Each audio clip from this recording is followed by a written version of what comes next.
It's 2 a.m. You're wide awake and you have no idea why. Your mind starts going. You start doing the maths. It's 2 a.m. You need to be up at 6. That's 4 hours if you fall asleep right now. Then it's 3.5, then 3. You lie there running through tomorrow's meetings, the email you didn't send, the conversation you keep replaying, everything on your list that didn't get done. And the more you try to switch your brain off, the more wired you feel. And then just when you finally start to drift off, the alarm goes. You've never felt more exhausted in your life, and you've got a full day ahead of you. Sound familiar? In the next few minutes, I'll show you the 3 most common drivers, and then I'll give you the exact dinner tweak and wind down stack to fix them. And if you want to pinpoint which driver is most likely yours, I've linked a free quiz in the description. Here's the thing, you've probably already tried the magnesium, you've already tried the chamomile tea, the sleep hygiene checklist, the no screens rule. Maybe you even have a glass of wine in the evening to help yourself wind down, because after the day you've had, you deserve it, and it genuinely feels like it helps. What if I told you that almost everything you've been trying is working on the wrong problem, and that one of the things you think is helping might actually be the thing that's waking you up? I'm Angela Foster, and in this video I'm going to show you exactly what's driving the 2 a.m. wake up in women over 35 and give you a protocol you can start tonight that actually addresses the real cause. Let me tell you about a client of mine. She came to see me exhausted. She was waking at 2 a.m. almost every single night without fail, and it had been going on for months. She was doing all the right things during the day. She was training, eating well, managing a demanding job, but by the evening she was depleted. And so, like a lot of women I work with, she had a glass of wine to help her decompress at the end of the day. It helped her get off to sleep. It felt like the only thing that actually worked. Except here's what was really happening. Alcohol is a sedative, which is why it feels like it helps you fall asleep, but what it actually does is fragment your sleep architecture in the second half of the night. As your body metabolizes it, usually around 4 to 5 hours after your last drink, it triggers a rebound effect. Your cortisol rises, your nervous system comes back online, and there you are, 2 a.m. wide awake. You don't have an I can't sleep problem, you have a second half of the night disruption that alcohol can worsen. Now, I'm not here to tell you to never have a drink, but what I want you to understand is the mechanism, because once you do, you can make an informed choice about the trade-off you're making. For my client, we removed the evening wine, but we didn't just take something away, we replaced it with a proper wind-down protocol, one that actually gave her nervous system what the wine was trying to give her without the 2 a.m. payback. And within 2 weeks, she was sleeping through the night consistently for the first time in over a year. The 2 a.m. wake up is not a sleep problem. It's a hormonal and metabolic problem that shows up as a sleep problem. Let me explain why. Whether or not alcohol is part of your picture, there's something else going on in your body that I want to explain, because it affects almost every woman I work with in her late 30s and 40s, and most of them have never had it explained to them. As progesterone starts to decline, and this can begin in your mid to late 30s, not just at menopause, you lose one of the key hormones that normally buffers your stress response overnight. Think of progesterone as your body's natural tranquilizer. It has a calming effect on the brain, similar to how anti-anxiety medications work, and when it drops, your nervous system becomes much more reactive, especially in the second half of the night. At the same time, if you haven't given your body enough fuel in the evening, because maybe you've been told carbs at night are bad, or you've eaten late and so you've kept it deliberately small, your blood sugar can drop too low, and when that happens, your body has to do something about it. So it releases cortisol, your stress hormone, and your primary blood sugar regulator to bring levels back up. The problem is, cortisol is also a waking hormone. It's the same hormone that surges in the morning to get you out of bed. So when it spikes at 2 a.m. to manage your blood sugar, it wakes you up, and then your mind kicks in. Your cortisol rises further, and suddenly you're wide awake with racing thoughts and no idea why. This is not a character flaw, and for many women, it's not just stress or anxiety. It's a hormonal and metabolic cascade happening inside your body while you sleep. And the good news is, it's entirely addressable. So what do you actually do about this? The first thing is dinner, and specifically the carbohydrates at dinner, because this is where I see so many high-performing women getting it wrong without realizing. Most of the women I work with are either skipping carbs at dinner because they've been told that carbs at night cause weight gain, which by the way is far more nuanced than that, or they're eating later after a hectic evening and keeping it small because it's close to bed and they're not particularly hungry by that point anyway. And both of those things can contribute to that blood sugar drop at 2 a.m. Here's what I recommend instead. Try to finish eating around 2 to 3 hours before bed. I know that's not always possible if you're running kids to clubs in the evening. So if you're eating later, keep it lighter, but still include protein and a whole food carbohydrate such as sweet potato, butternut squash, or rice alongside your protein. And here's why this matters more than you might think. Carbohydrates at dinner can support melatonin production, and the mechanism is fascinating once you see it. Think of tryptophan, the amino acid that your your brain converts first into serotonin and then into melatonin, as someone trying to get a taxi. The problem is, tryptophan is sharing the taxi rank with a whole crowd of other amino acids, all competing for the same ride across the blood-brain barrier.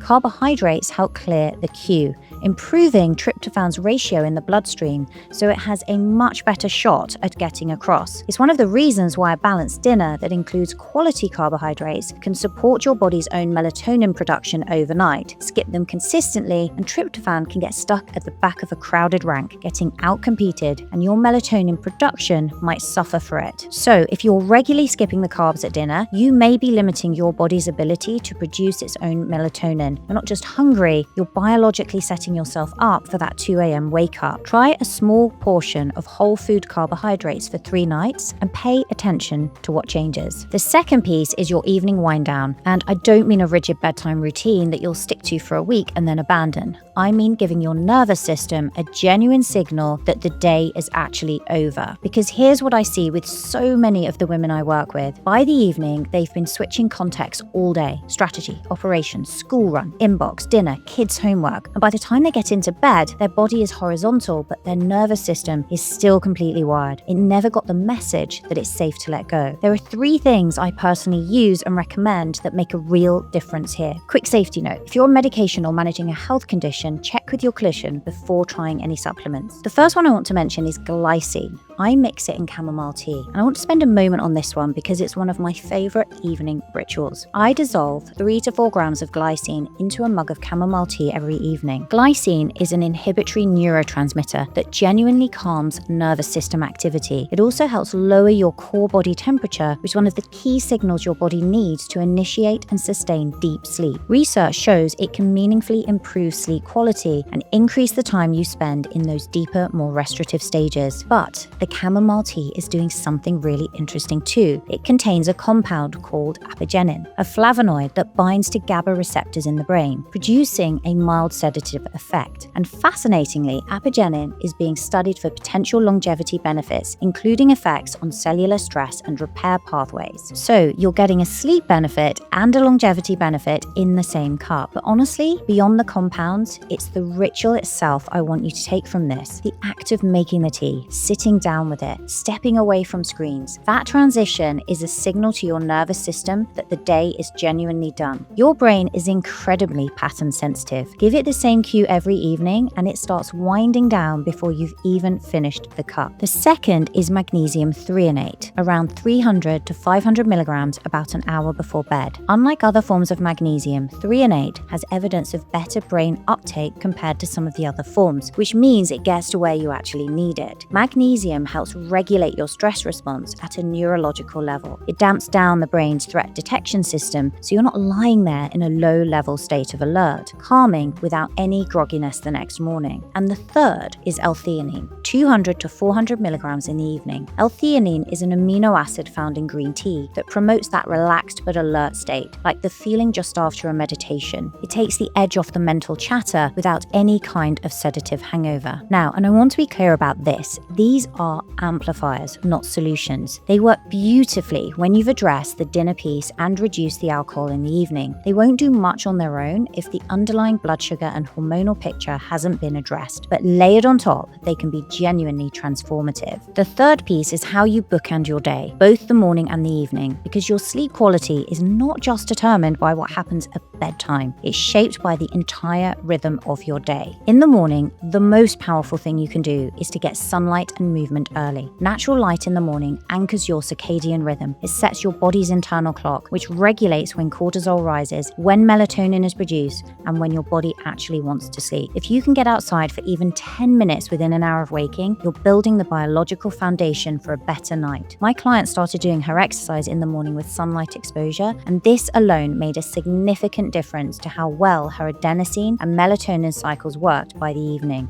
But the piece that had the biggest impact for her, and honestly for a lot of the women I work with, is the cap off your day formula that I created. And I want to share it with you because I think it's one of the most underrated sleep tools there is. CAP stands for Celebrate, Appreciate and Prioritize. And you do it at the end of your working day, not at bedtime, but before you close your laptop and transition into your evening. The C is for Celebrate. Celebrate your wins and your lessons. Write down 1 to 3 things that went well today and 1 thing you learned. Here's why this matters psychologically. Research on the peak end rule shows that we don't remember experiences as a whole. We remember the most intense moment and how they ended. So even if most of your day went really well, if something challenging happened at the end, your brain will encode the whole day as difficult. Deliberately closing with a powerful positive peak reframes the day and sets you up for a better tomorrow. It's not toxic positivity, it's working with how your brain actually stores memories. The A is for Appreciate. 3 things you're grateful for. Real gratitude, not a checkbox. Something specific and sensory that happened today, however small. Maybe you took your time over your morning coffee instead of rushing it. Maybe you did a few sun salutations on your yoga mat before the day started. Maybe the birds were singing on your morning walk and you actually noticed them. Whatever it is, take a moment to genuinely savor it rather than just list it. That savoring is what shifts your nervous system from threat detection mode into a calmer, more settled state. P for Prioritize. Your top 1 to 3 things for tomorrow. Write down your top 1 to 3 priorities for tomorrow as your next steps, not the whole plan. Just enough so your brain stops rehearsing it at 2 a.m., not more than 3. Jim Collins, multiple times best-selling author, including of Good to Great, has a line I love. If you have more than 3 priorities, you don't have any. Everything else goes on a separate capture list. The goal is to get it out of your head and onto paper so your brain knows it's been handled and doesn't need to rehearse it at 2 a.m. That last piece is crucial. So much of the 2 a.m. waking is cognitive. It's your brain rehearsing unfinished business because it's worried you'll forget it. When you give it a trusted system to offload onto before the evening begins, you take away the reason to wake up and process it in the night. For my client, the CAP formula combined with the morning sunlight and exercise, removing the evening wine and the dinner changes, within 2 weeks she was sleeping through consistently for the first time in over a year. She started feeling so good that she told me she'd forgotten